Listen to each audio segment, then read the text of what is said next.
It started on a chilly Monday morning in the quiet town of Ashwood, where golden light stretched over Lincoln Elementary School, a time-worn brick building echoing with decades of laughter, learning, and the soft footsteps of forgotten stories, and inside, Walter Green, the aging janitor with kind brown eyes, a graying beard, and the sort of silent wisdom that only life's hard lessons could teach, began his day like always, humming old jazz tunes and mopping worn floors, until something caught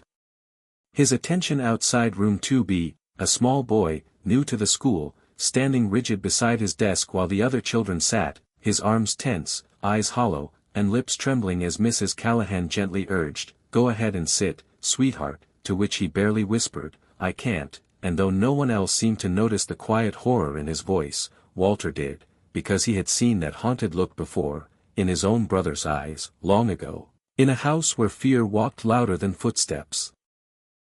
Over the next few days, Walter watched the boy, Noah, with growing concern, how he stood for every activity, flinched at loud noises, and winced when he shifted his weight, as if sitting brought unbearable pain, and how the other kids began to whisper, puzzled and cruel in the innocent way children sometimes are, while Mrs. Callahan tried to soothe the tension without answers, but Walter couldn't let it go, and one night, while emptying trash in room 2B, he kneeled at Noah's chair and found what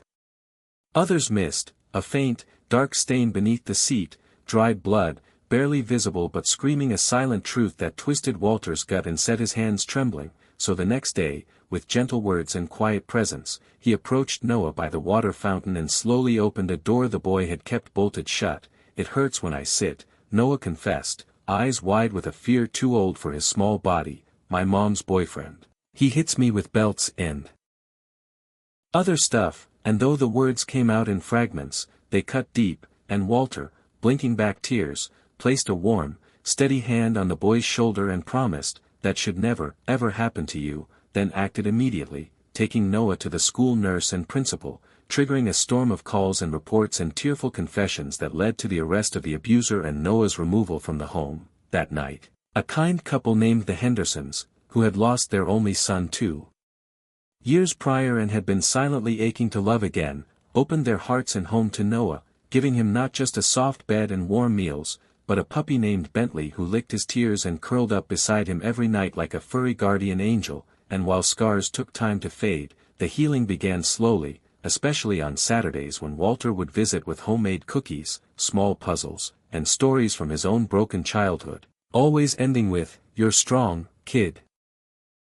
Way stronger than I ever was," and somewhere between the laughter, the silence, and the shared memories, Noah began to blossom, first in small ways, like smiling at Bentley or humming in the car, then in bigger ones. By spring, he returned to Lincoln Elementary not as the broken boy who refused to sit, but as a child reclaimed by hope, walking proudly into room 2B, sitting without pain, and joining the other kids in games, laughter, and even leading a classroom kindness club alongside Mrs. Callahan. But the most powerful moment came during the school's spring assembly, when students were asked to share something they were grateful for, and Noah, hands trembling but eyes brave, stood on the stage and said into the microphone, "I used to think grown-ups didn't care, but one did, Mr. W.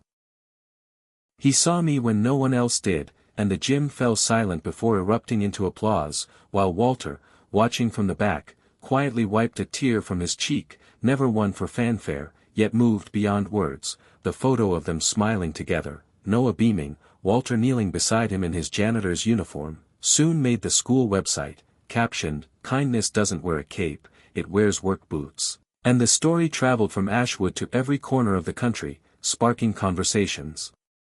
about the power of noticing, the bravery of a child, and the quiet heroism of those who care. But Walter never sought praise, only saying, "I just listened," while Noah, now flourishing, singing in the school choir, winning a reading contest, and tucking little handmade notes into Walter's locker every morning, remained living proof that sometimes, all it takes to save a life is one person who cares enough to ask why a little boy won't sit down.